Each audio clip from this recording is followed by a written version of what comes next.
Hello friends, मैं बलराम कुशवाहा। मेरे YouTube channel Kushwaha educate class में आप सभी का स्वागत है। आज हम टेंस में बात करने वाले हैं पास्ट परफेक्ट टेंस की, और इसमें आज हम पढ़ेंगे प्रश्नवाचक। तो देखते हैं, हम पास्ट परफेक्ट में पहचान देखेंगे कि इसके वाक्यों के अंत में लिखा रहता है चुका है, था, चुकी थी, चुके थे। वाक्य को पढ़ने पर ऐसा लगता है जैसे कि कोई भी काम पूरा हो चुका है और इसमें किसी प्रकार की कोई पेंडेंसी नहीं है। और इसमें जो है, इस टेंस में पास्ट परफेक्ट में एक ही हेल्पिंग वर्ब का यूज किया जाता है, वो है हैड। तो आइए इसको विस्तार से मैं आपको बताता हूं किस तरह से हम सरल शब्दों के द्वारा या वाक्यों के द्वारा ट्रांसलेट करते हैं। तो हम अभी स्टार्ट करने वाले हैं। तो सबसे पहले हम समझेंगे यहाँ पे पास्ट परफेक्ट की यहाँ हमने आपको पहचान लिख दी है। सर्वप्रथम क्या है, पहचान जरूरी है लिखना। तो चुका था, चुकी थी, चुके थे, इसमें जो हेल्पिंग वर्ब है वो एक ही यूज होगी, हैड।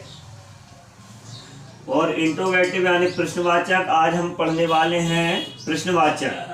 काफी दिनों से हमने वीडियो वगैरह नहीं बनाए थे टेंस पर, तो आज समय मिला है तो देखते हैं, आज इस पर वीडियो बनाते हैं।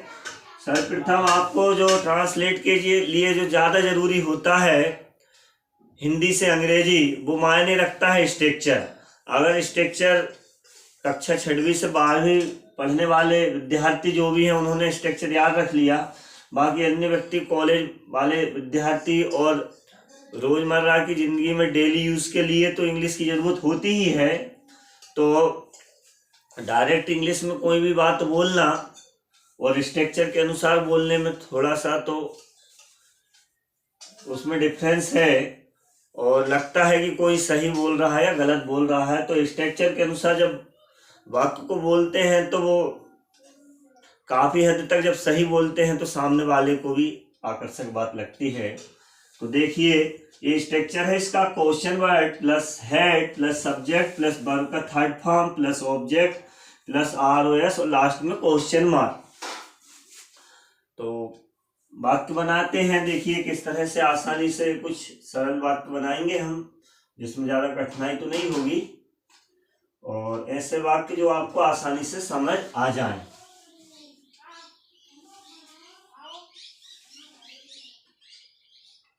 पहला वाक्य है, क्या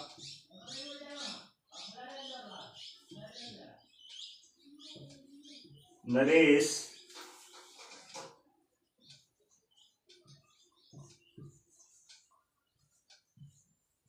कंप्यूटर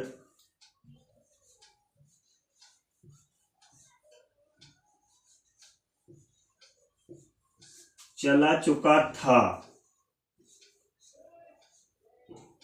देखिए लास्ट में चुका था आया है, मतलब वाक्य किस टेंस का है, पास्ट परफेक्ट का है। और यहाँ आखिरी में क्वेश्चन मार्क लगा हुआ है, वाक्य प्रश्नवाचक है। शुरू में क्वेश्चन वर्ड हिंदी में लगा है, प्रश्नवाचक शब्द क्या। और जब भी हिंदी में क्या पहले आ जाए तो हम ट्रांसलेट करते हैं तो क्या को नहीं लिखेंगे, बीच में क्या रहता है तो जरूर उसका ट्रांसलेट करते वक्त लिखते हैं। तो आप ध्यान से देखिए, हम ट्रांसलेट इस तरह के वाक्यों को किस तरह से ट्रांसलेट करते हैं, आसानी से आपको मजा आ जाएगा ट्रांसलेट करने में हमेशा। और पेपर में, स्कूल कॉलेज में जब भी आप पेपर देते हो और उसमें इस तरह से कोई ट्रांसलेट पूछा जाता है तो आपको किसी प्रकार की कोई समस्या नहीं होने वाली है। तो देखिए, हम स्टार्ट करते हैं आंसर को हेल्पिंग वर्ब से। हेल्पिंग वर्ब है इसमें हेड, है ना, हेड लिख देंगे। इसके बाद में सब्जेक्ट, मतलब व्यक्ति कौन काम को कर रहा है, कंप्यूटर कौन चला रहा है, कौन नहीं चला रहा है। तो यहाँ पे जो चलाने वाला है वो है नरेश।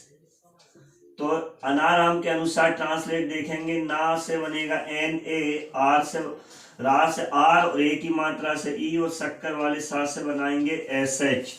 हेड नरेश, ये हो गया सब्जेक्ट नरेश कंप्लीट। वर्ब का थर्ड फॉर्म, वर्ब चलाने की हो रही है, यहाँ पे किसी मशीन को ऑपरेट करना है, नियंत्रित करना है, तो उसके लिए चलाने के लिए हम अंग्रेजी में बोलेंगे ऑपरेट, और इसका थर्ड फॉर्म लिखेंगे ऑपरेटेड।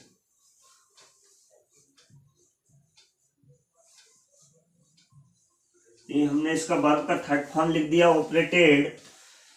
अब बात करते हैं कर्म की, ऑब्जेक्ट की, क्या काम किया जा रहा है, तो कंप्यूटर को चलाने का काम किया जा रहा है। तो ऑब्जेक्ट जो है वो कंप्यूटर है, ऑब्जेक्ट के स्थान पे कंप्यूटर लिखेंगे।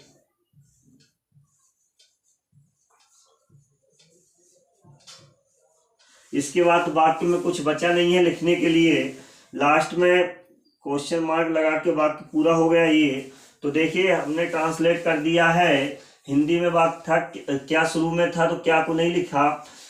जो आंसर तैयार हुआ वो है हेड नरेश ऑपरेटेड कंप्यूटर। ये ट्रांसलेट हो गया वाक्य। सेकंड वाक्य देखिए आप, उसी में आपको मैं क्या बीच में लगा के बताऊंगा और शुरू में लिखकर, तो उसमें क्या होगा आपको कल को कभी जब आप ट्रांसलेट करते हो कहीं भी तो कोई दिक्कत नहीं जाएगी।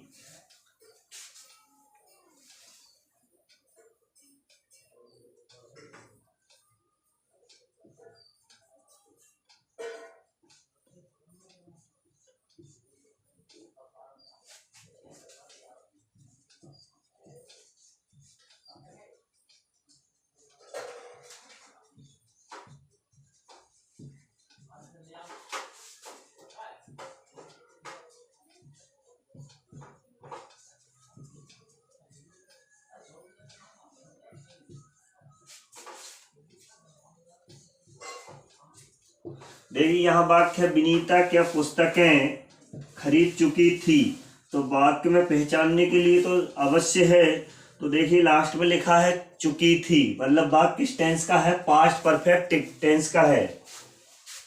यहाँ क्या जो है वो बीच में आया है, क्या कहाँ आया है, बीच में आया। जब भी क्या बीच में आ जाए वाक्य के तो अंग्रेजी में जब ट्रांसलेट करते हैं तो आंसर में उसको लिखते हैं। हाँ शुरू में आ जाए तो उसको नहीं लिखते हैं। तो ध्यान से देखिए किस तरह से हम ट्रांसलेट करते हैं। यहाँ क्या बीच में आया है, तो जब आंसर स्टार्ट हो रहा है तो क्या के लिए क्या बोलते हैं, वाट, WHAT वाट, तो लिख देंगे। हेल्पिंग वर्ब एक ही है हेड, तो हेड लगा देंगे। इसके बाद देखिए सब्जेक्ट क्या है, विनीता,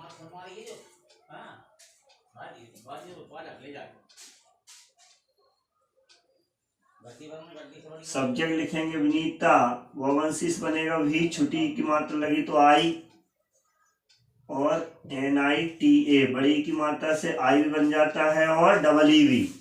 तो वाट हेड विनीता। और यहाँ पे खरीदने के लिए लिखेंगे वर्ब का थर्ड फॉर्म, बाई होता है फर्स्ट फॉर्म, थर्ड फॉर्म होता है वाट, तो BOUGH वाट, ये हो गया वर्ब का थर्ड फॉर्म। वाट हेड विनीता वाट बुक्स, बहुत सारी पुस्तकें हैं, तो क्या आएगा बुक्स, आखिर में क्वेश्चन मार्क। ये वाक्य ट्रांसलेट कर दिया। इसी तरह से हम और भी वाक्य ट्रांसलेट करते हैं।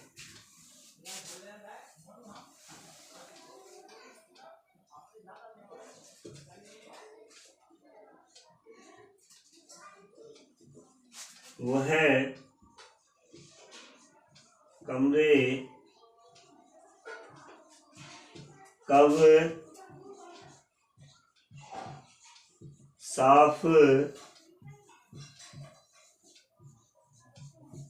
कर चुकी थी।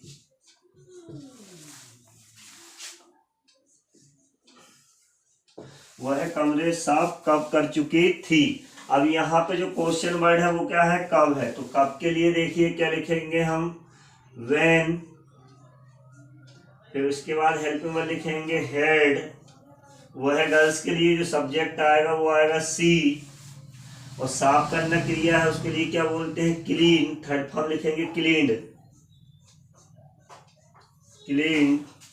कमरे के लिए लिखेंगे हम रूम्स, एक से अधिक कमरे हैं रूम्स।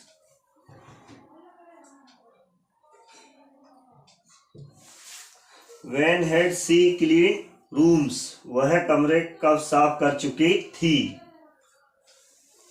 हैड ही जो हेल्पिंग वर्ब है वही बताती है कि वाक्य किस टेंस का है, पास्ट परफेक्ट का है। तो देखिए आगे और भी मैं आपको 2 वाक्य और बताता हूं। अभी हमने 3 कर ली। आप ऐसे ही और भी वाक्य आसानी से कर पाओगे ट्रांसलेट।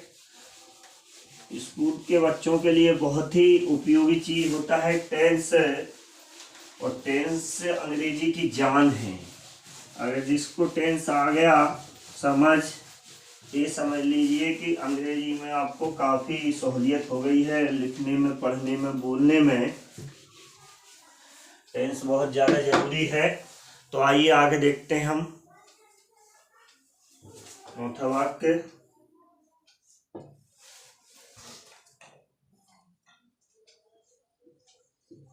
क्या वे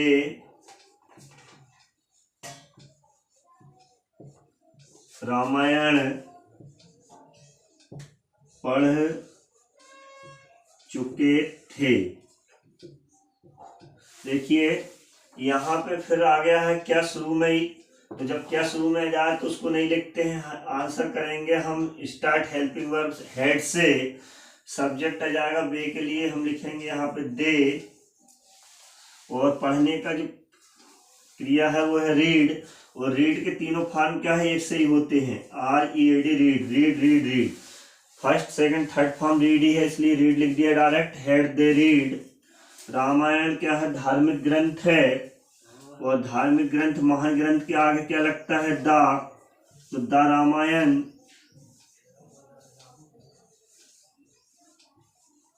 और आखिरी में question mark. Had they read the Ramayana, क्या वे रामायण पढ़ चुके थे। अगला वाक्य देखिए,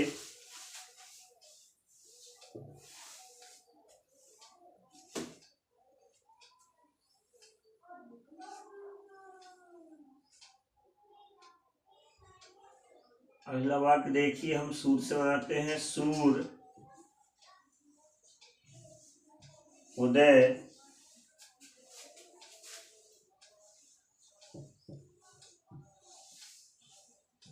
कैसे हो चुका था। सूर्योदय कैसे हो चुका था। तो इस वक्त को देखिए कि सूर्योदय कैसे होता है, तो हम तो ट्रांसलेट करने से मतलब रखते हैं। तो देखिए ट्रांसलेट कैसे होगा, क्वेश्चन वर्ड है यहाँ कैसे, तो कैसे के लिए लिखोगे आप हाउ। ठीक है, क्वेश्चन वर्ड कुछ भी हो सकता है, कब, कैसे, कहाँ। तो कैसे के लिए क्या लिखा, हाउ। हेल्पिंग वर्ब आ जाएगी हेड, एक ही हेल्पिंग वर्ब है, इस टेंस में कोई दिक्कत नहीं, हेड। सूर क्या है, ग्रह है, ग्रह के नाम क्या है, क्या लगता है, द, तो द सन।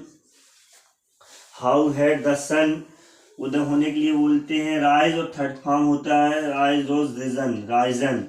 तो ये थर्ड फॉर्म लिखेंगे हम राइजन। और इसके आगे कुछ कर्म वगैरह ऑब्जेक्ट नहीं दिया है, तो बस इतना ही है, how had the sun risen, और आखिरी में क्वेश्चन मार्क। ये ट्रांसलेट हो गए हैं 5 वाक्य। तो आपको वीडियो अच्छा लगा हो, ट्रांसलेट करने का तरीका हमारा जो है आपको समझ आया हो, और जो टेंस है आपको बढ़िया समझ आ रहे हैं, तो हमारे चैनल को आप क्या करें, सब्सक्राइब कर लें। इससे होगा क्या, आपको आने वाले समय में जितना भी मैं बताऊंगा ग्रामर वगैरह, टेंस और जो भी ज़रूरी चीज़ें हैं, आपको आसानी से आप तक पहुंच जाएगी। तो प्लीज़, इससे क्या होता है, हम मोटिवेट भी होते हैं, और आप लोगों को सहयोग से ही आगे बढ़ सकते हैं। व्यक्ति कुछ नहीं कर सकता, भले टेंस आ चाहे दुनिया के सारे नॉलेज हो, वो कोई कुछ नहीं कर सकता है। सपोर्ट की भी ज़रूरत होती है यूट्यूब पर। तो आप लोग प्लीज़ हमारे चैनल को सब्सक्राइब करें। चैनल का नाम है कुशवाहा एजुकेट क्लास, और उसमें आपको जब मैं पढ़ाऊँगा तो मेरे या तो फोटो देखने को मिल जाएगी, या मैं खुद आपको पढ़ाते हुए मिलूँगा। तो ठीक है, आज का वीडियो अच्छा लगा हो तो लाइक करें, और अपने दोस्तों को शेयर करें। मिलते हैं नेक्स्ट वीडियो में, तब तक के लिए नमस्कार।